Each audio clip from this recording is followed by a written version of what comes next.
Good morning, and a warm welcome to your show, Sunny Mornings, Los Angeles. I'm your host, Melissa, and it's Tuesday, September 2nd. You'll be interested to know.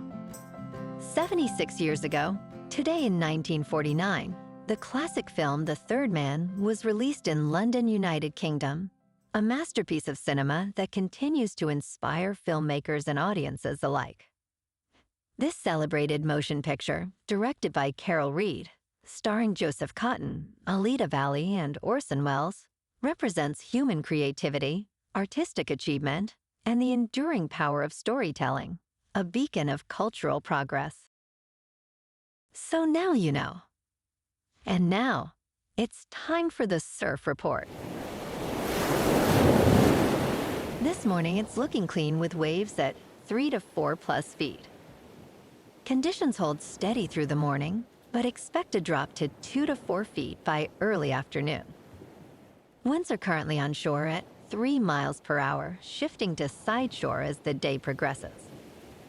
Best time to ride is at 8 a.m., with a 3-foot high tide, when the south-southwest swell is 2 feet at 15 seconds, and the onshore wind is 1 mile per hour. The nearshore buoy at Santa Monica Pier reads 73 degrees for the water temperature. Conditions remain clean with waves at 2 to 4 feet on Wednesday, offering a smooth start to the day. Thursday sees a slight increase, with waves reaching 3 plus feet, though conditions become choppy later. By Friday, the swell holds steady at 3 plus feet, but onshore winds create choppy conditions in the afternoon, making it the most challenging day of the period. This morning, there's a chance of showers and thunderstorms, and it feels like 73 degrees with no wind. The sunset will take place at 7:16, and it will rise again tomorrow at 6:30. Looking ahead in the weather. Expect patchy fog before 11 a.m. on Wednesday, then mostly sunny skies with a high near 80 and a light west-southwest wind. Wednesday night will be clear with a low around 68. Thursday brings sunny skies with a high near 77. Thursday night will be clear with a low around 66. Friday remains sunny with a high near 75. Friday night will be clear with a low around 65. Saturday continues with sunny skies and a high near 75. Saturday night will be mostly clear with a low around 65. Bonjour, food enthusiasts. This podcast is brought to you by Versailles Cafe and Pastries in Encinitas. Nestled on El Camino Real South, just north of Encinitas Boulevard, this cafe is a haven for culinary delights. Indulge in their amazing Eggs Benedict or their gluten-free crepes. You can grab a panini for lunch or just breeze on through to get your morning coffee. They are open every day from 8 to 5. So stop on by and don't forget to tell them Sunny Morning sent you. In local news, Costco's new VIP hour for executive members is now officially in effect, granting them exclusive early access to stores on weekdays from 9 a.m. to 10 a.m. and on Saturdays from 9:30 a.m. to 10 a.m. This policy, which began strict enforcement on September 1st, has faced backlash from customers with cheaper memberships, who now must wait to enter until the VIP hour concludes. Executive membership, costing $130 a year, provides additional perks, but represents a significant portion of Costco's sales, despite being less than half of total members. Social media reactions indicate that many believe this policy should be available to all members.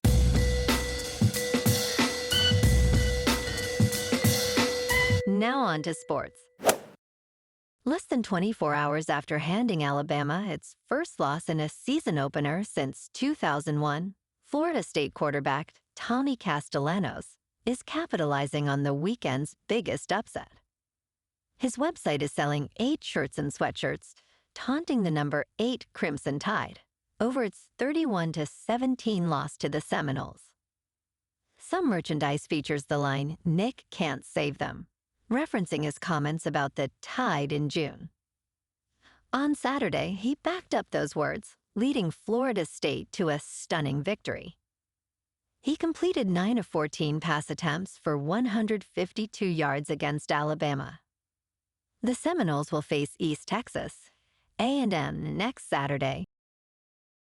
In local sports, the Dodgers were off last night, but this afternoon, they are back in action, taking on the Pirates at PNC Park in Pittsburgh for Game 1 of a 3-game series. Clayton Kershaw, with 9-2 and a 3.06 earned run average, faces Carmen Lodzinski, who is 3-7, with a 3.86 earned run average. First pitch at 3:40 under clear skies and 78 degrees.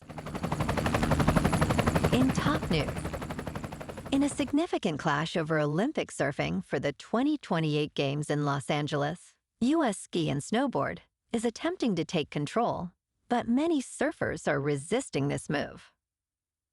Sophie Goldschmidt, the head of U.S. Ski and Snowboard, believes surfing aligns with their mission to support elite athletes. However, former champion surfer Ian Cairns argues they are trying to ski-jack surfing from its rightful community. USA Surfing, the current governing body, is fighting back, citing recent investments and support from local leaders. The U.S. Olympic and Paralympic Committee will ultimately decide which organization will represent Olympic surfers. In business news, Kraft Heinz is approaching a significant breakup plan, according to sources familiar with the matter.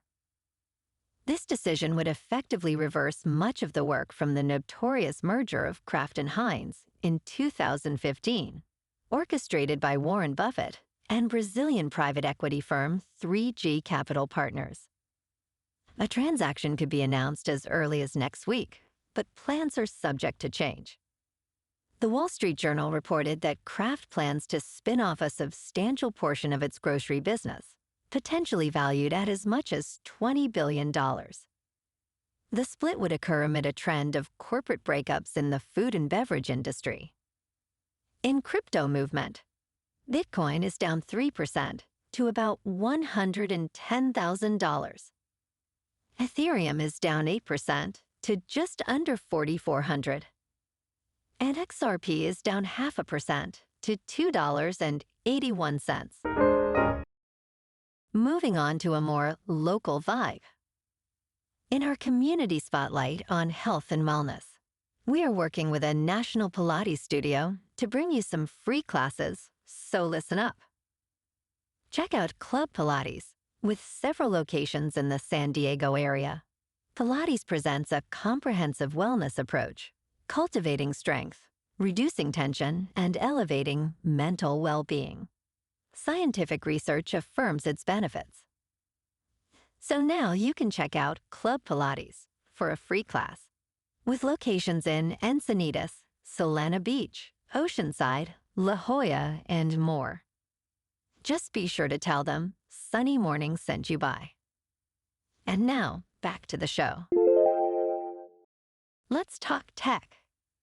The digital tokens backing the Trump family's cryptocurrency venture, World Liberty Financial, fell in value on Monday in their first day of trading. Known as World Liberty tokens, they were sold to investors after the Trump family launched the venture last year.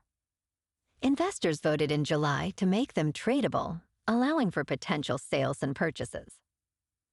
Initially, the tokens traded above $0, but later fell by about 12%, bringing their market capitalization to just below $7 billion. Major exchanges, including Binance and OKX, are offering the tokens. Critics argue that Trump family's involvement represents profound conflicts of interest. And in entertainment news, Alan Ritchson, known for Reacher, is making waves with his super unique film Motor City, which premieres in Venice on August 30th. This action thriller is almost entirely dialogue-free, allowing for an intense focus on physical performances and stylized visuals. Richson portrays a blue-collar character seeking revenge after losing his fiancé and freedom. He emphasizes the challenge and exhilaration of acting without dialogue, relying on internal emotions to convey his character's turmoil. Additionally, he produced the film aiming to elevate action cinema with a visceral experience. While rumors swirl about Batman, Richson remains open to future projects with DC. Well, alrighty folks, it's time for the quote of the day. And today, our quote comes from the American novelist and short story writer Ray Bradbury.